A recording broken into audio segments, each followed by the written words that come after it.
Hello, I'm Howard Green. Well, after a stellar year for North American equities, investors are asking whether stocks can pull it off again. It's early days, but the S&P 500 and the Dow Jones are in negative territory so far this year. Both closed the day in the red again, dragged down by bank stocks after Citigroup reported a significant fourth quarter profit miss.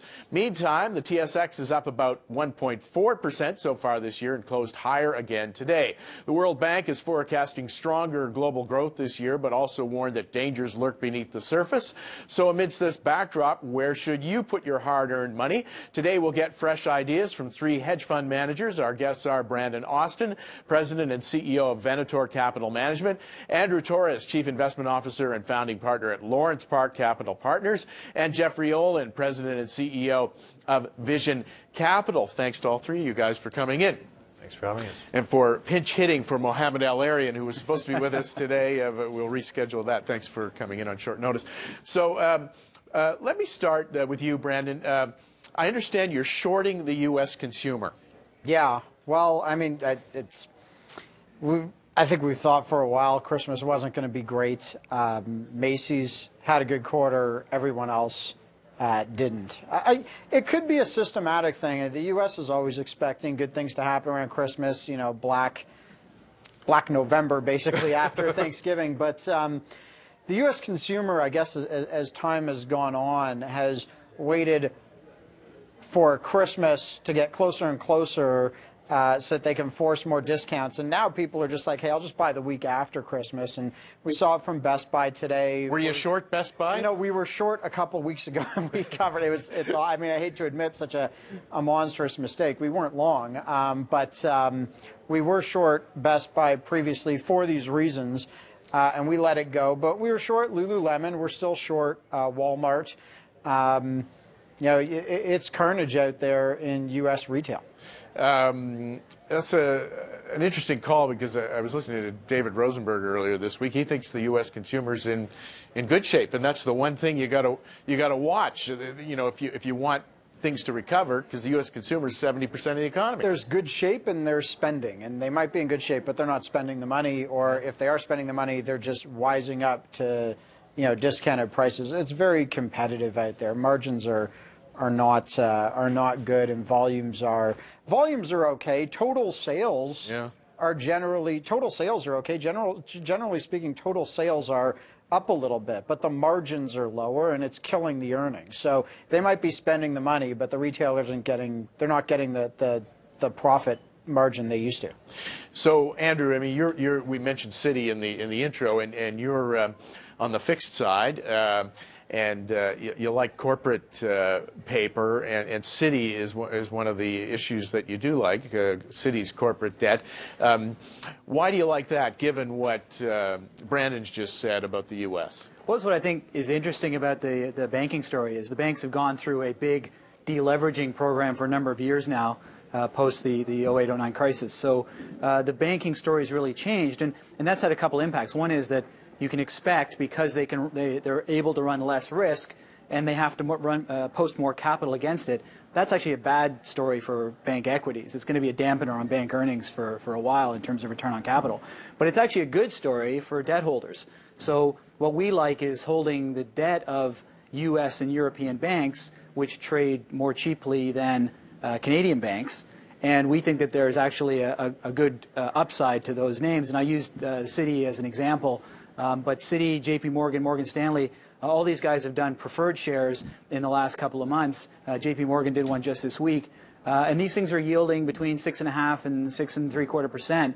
And, you know, that's not bad return. And these things they're fixed rate for 10 years, and then they revert to floating. So we think there's some back-end protection against rising rates and against inflation. So we think those are actually pretty good yields and pretty good entry points for owning those companies in the preferred or fixed income space.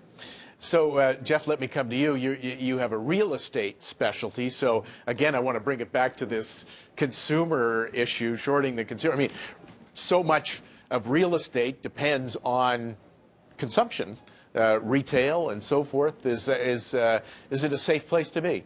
I guess it's more directly employment growth is the more direct impact to real estate markets. And in Canada, notwithstanding we had a disappointing jobs number last month, I mean, we've been pretty much a job machine for the last 5 years. I mean, we recaptured 100% of the jobs we lost in the recession by December 2011, fastest pace of recovery in any of the last 3 recessions, and we're up, I don't know, 700,000 jobs above the pre-recession. So fundamentals are solid, employment growth is solid, supply and demand is generally in balance, irrespective of property type and region in the country. There's some weaknesses like the Toronto condo market, which doesn't really impact what we do.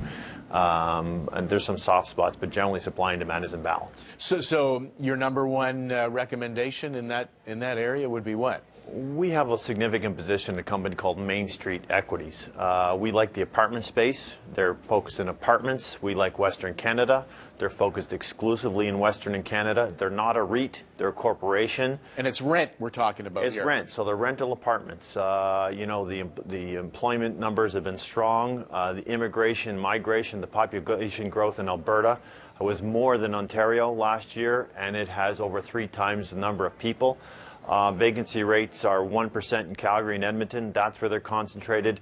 They are value-add players. They buy beaten-up apartments that are undermanaged. They fix them up. They re-rent them, take out their equity. They've grown from 270 apartments in 1998 to 8,500, $1.1 billion in assets with $10 million in net equity. $1.1 billion with $10 million in equity. So they're true value creators.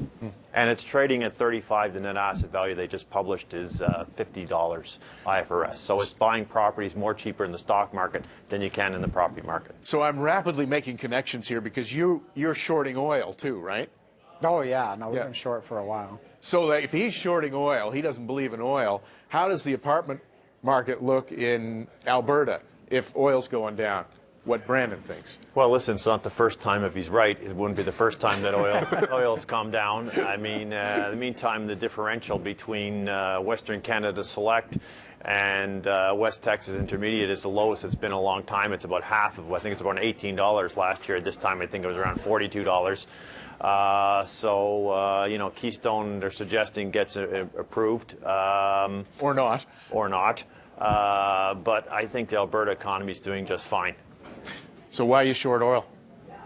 Well, I mean, we made a call years ago when natural gas was at about $12, and we said, you know, we wouldn't be surprised if natural gas went below $4. And it was an insane call at the time because everyone was worried about a gas shortage, and you know, people would talk about shale, and they would say, oh, but shale costs $8 to produce, so gas will never go that low. And sure enough, now shale's like, you know, $2.50 to produce. So, you know, you look at the parallels with unconventional oil, mainly shale. And, you know, a couple of years ago, people would say, oh, you know, oil shale will never happen because it costs $120 to do oil shale. Well, a couple of years ago, they were saying 80. Now they're saying as low as 43. Yeah. And there's just, it's a perfect parallel at this point. When you go, I mean, it's a monstrous statement. Remember 6 years ago, everyone's like, oh, there's the peak oil, right? Peak oil, we're going to run out of oil supply. Now we're talking about North America being an export. I mean, I'm not the first one to say this. Don't you know everything changes? Yeah, well, I mean, like I said, I'm not the first one to say this. Everyone's saying it now, right?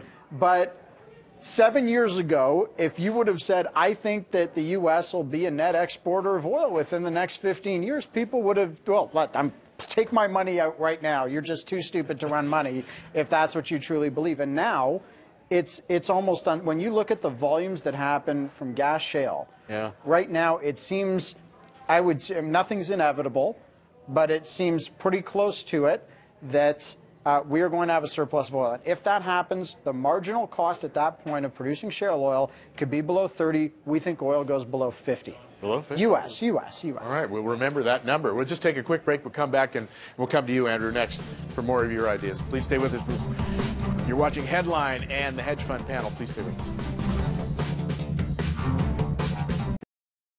Okay, we're back with our hedge fund panel, Brandon, Austin, Jeff Olin, and Andrew Torres. And Andrew, it's your turn again. You were talking about some of the U.S. banks there, but you also did mention at one point European. And so you're buying debt of some of the European banks as well? Yeah, well, this is what's great about the fixed income market, and I think it's one of the aspects of fixed income that people don't really appreciate, and that is that new bonds and new types of structures are getting issued all the time. And in the banking space globally, we've seen big changes in regulation over the last few years.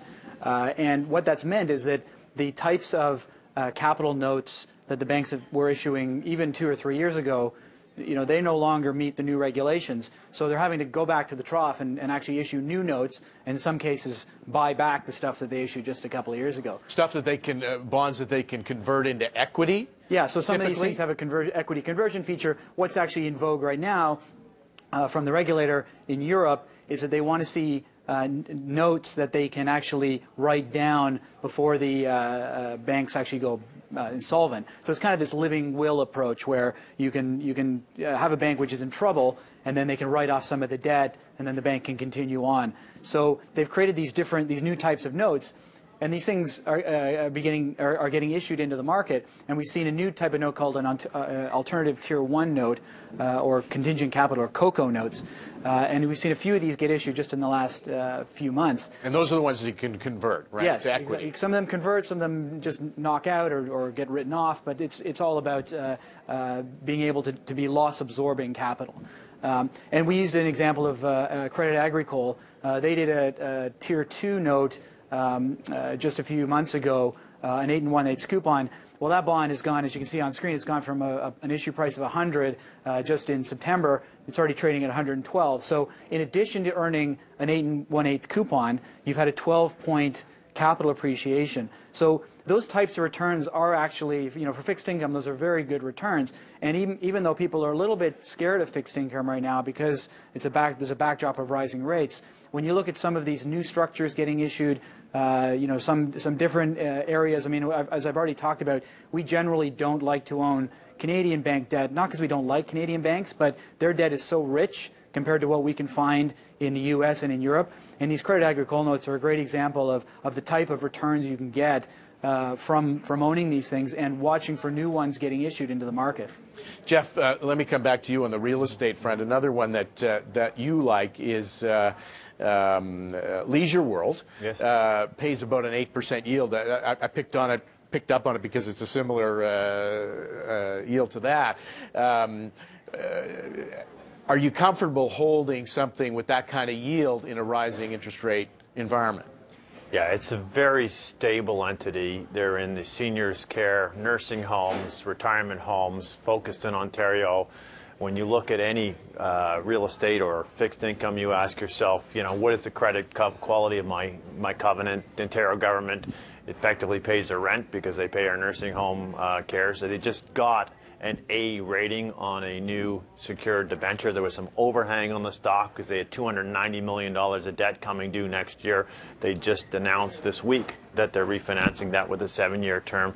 Very stable, predictable cash flow, and we think that the government is going to have to come out with a program to create some new nursing homes because we have a shortage in this province, I think about 20,000 beds, and that will be a growth opportunity for this entity as well. Just when the stock chart came up, maybe we can put it up again. I was looking at it, and there was a big drop in the shares. There it is. What was that, August, I guess? What happened there? Yeah, they announced an acquisition, a large acquisition of a company called Specialty Care. They announced the financing to finance it, a subscription receipt financing. The way the accounting treatment is that they had to announce when their next quarter came out 100% of the dilution from the subscription receipt, which is a piece of paper that says if this acquisition closes, you will get common shares. If it doesn't, you'll get your money back. So they had to include 100% of the dilution, and they got none of the income. They didn't explain it well, so they published the results. It looked like the results had fallen off. They had not. Did it scare you at the time? No, we went in there and bought it like crazy. It was a great opportunity for us. So they were accruing us a 60-cent dividend. The acquisition closed December 4th. We collected our dividend, and the stock has rebounded. It's been great. Brandon, let me come back to you. Setting aside your shorts, your longs, Boyd Group. Yeah. Collision repair, not a household name, at least on the stock market. Yeah, we've owned this one for several years. We like the management team, we like the CEO, we like the president. We started buying the stock around like $4 or something, and it's been huge for us. You haven't been tempted to sell? Is it? You know something? Gone up? If I was tempted to sell, it wouldn't be right now. We all know what's just happened throughout the U.S. and the Northeast. We all know what's happening in Canada. I got to imagine there's going to be a lot of demand for auto repair services. What do you mean, over the next 4 months or something? It's going to be really good. And private equity's been very active in the space. Private equity's been paying big multiples. I really believe this stock is going through 40 over the next 12 months. So even if you based on winter collisions. Well, based on a number of factors, including the valuation, what's being paid in the private market, but it's the kind of opportunity.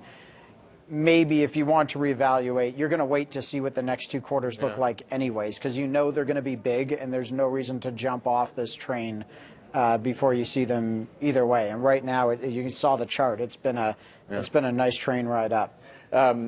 One last quick one from you, Andrew, before we go to break again. Last time you were with me, I think it was February 27th, you were short Canada 10-year then. Are you still short? We are still short. Yeah. This unpatriotic. Well, it's nothing against the government per se, and we're short U.S. Treasuries as well. The rationale is simply that this is a rising rate environment. I mean, we saw just in December the U.S. Federal Reserve announced it was paring back or tapering its bond buying program. So as that artificial inflation of government bond prices comes off, as it's been in place for nearly 2 years now, or more longer, we think rates are going to continue to rise. So the way that we can protect a corporate bond portfolio, which is what essentially we own at Lawrence Park, is that we short some government debt, and that way as rates bounce around and move higher, we're actually protected, and we think we can still make above market returns. All right, one more break, fellas. We'll come back and conclude with our hedge fund panel right after this. Please stay with us.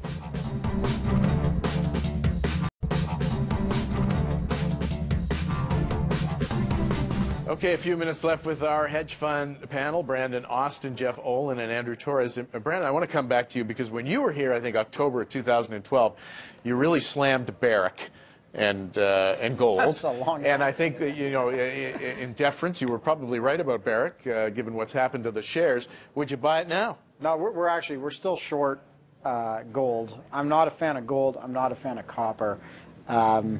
I maybe had a personal vendetta against Barrick because I was short Equinox, which was the big copper company that they bought, and I got hit by it, and it turns out the thing was a disaster, but that happened after we had lost money on the short with Barrick buying it, but it has been a disaster. But we're not fans of gold. We think that we think gold continues to go down, and we think copper continues to go down, and mining cycles. Even though supply and demand fundamentals might start to I think supply and demand is going negative as China slows down in a couple of years when their demographics shift. That'll be. I mean, people forget it's not oil and gas. Oil and gas runs in 3-4 year cycles. Mining runs in like 12-year cycles, and we're only like 2 years into that cycle right now. I think copper goes to 220 from 330, and gold, it's tougher to say, but I don't necessarily see why it couldn't go all the way down to 800 at a bottom. 800? Yeah, why not? So oil at 50 and gold at 800? We're not resource guys at our Apparently not. I could give you a couple resource companies we like, but they're few and far between company specific. We're bearish on the underlying resources. All right. Okay. So, Andrew, now we've been talking about debt, but I understand you do have an equity-related short. You're short the S&P? Well, this goes back to what are the risks to running a long corporate credit fund, and the backdrop continues to improve for debt. The upgrades are outpacing downgrades, so we like the general backdrop. We think it's wise to be long corporate debt, but you're always susceptible to that downdraft in the markets, and which market's going to move more than debt is the equity market. So one of the strategies we look at is buying puts on the S&P just as a liquid hedge. We think it's a wise move in case there's a pullback in the market. I mean, I've read some analyst reports since the start of the year talking about we could see a 10% pullback in the S&P. I think it's wise or prudent just to have something on which protects you, because the debt markets undoubtedly will get hit by that. Okay. So, Jeff, another real estate. This one caught my eye. You're short Dundee REIT. That's correct? It's correct. I mean, we have a significant long exposure to our portfolio, so on a relative value basis, this is prudent because notwithstanding supply and demand is imbalanced, generally there are pockets of weakness. We've got 7 million square feet of new development being built in Toronto. We've got 5 million in Calgary. They've got 48% of their net operating income coming from Toronto, 17% in Calgary. You're going to see vacancy rates double. You're going to see rents under pressure. They have primarily Class B space, so you're going to see Class B tenants have the ability to move up because the rent spreads are going to move. And they bought Scotia Plaza last year at the peak of the market at record low cap rates, and one of their large law firm tenants promptly moved to Bay Adelaide. So with a long exposure, it's good assets, good but external management. You're taking on Ned Goodman and Michael Cooper there, right? They're pretty... And they're very competent, shrewd guys. I have the highest degree of respect for them, but their assets are located in markets right now that for us in our portfolio, it's a portfolio approach. So I'm not picking on Ned, Michael, or Dundee per se, but we think relative to other spaces, Dundee is going to be under some pressure for those reasons. You know, just a minute or so left. I want to ask each of you, all of you had positive returns last year, but a lot of hedge funds did not. So what do you say to people who are watching why they should have faith in hedge funds? Well, the market last year, there were two markets. There were people who were long resources and people who weren't. And the ones that weren't long resources probably had better years than the ones that were long resources. And I would suggest that that's a script that I think that people should continue to expect to play out. Yeah. And so when you're looking at investing, I would suggest finding investments that are underweight resources. Well, I just think on our side, on the debt side, that we've enjoyed a number of very good return years in fixed income, but 2013 was not one of them. I don't think 2014 is going to be one. So as an investor, you have a choice. You can either dump your bonds and move all in on equities, but I think a lot of people are a little reticent to do that. So look at a fund like ours that maybe can offer you some positive returns in a rising rate environment. Just 15, 20 seconds. We buy real estate more cheaply in the stock market than you can in the property market. It's that opportunity in Canada has been there for the last 40 years. We don't see it going away. I don't like the word hedge funds. I don't know what it means. I'd rather tell you what we do. All right. Great to have the three of you here. Thanks a lot. That's Brandon Austin, Jeff Olin, and Andrew Torres. That's it for Headline today. If you missed any of the show, watch it online at bnn.ca or the repeat tonight, 8 p.m. Eastern. I'm Howard Green. Thanks for watching. See you back here tomorrow.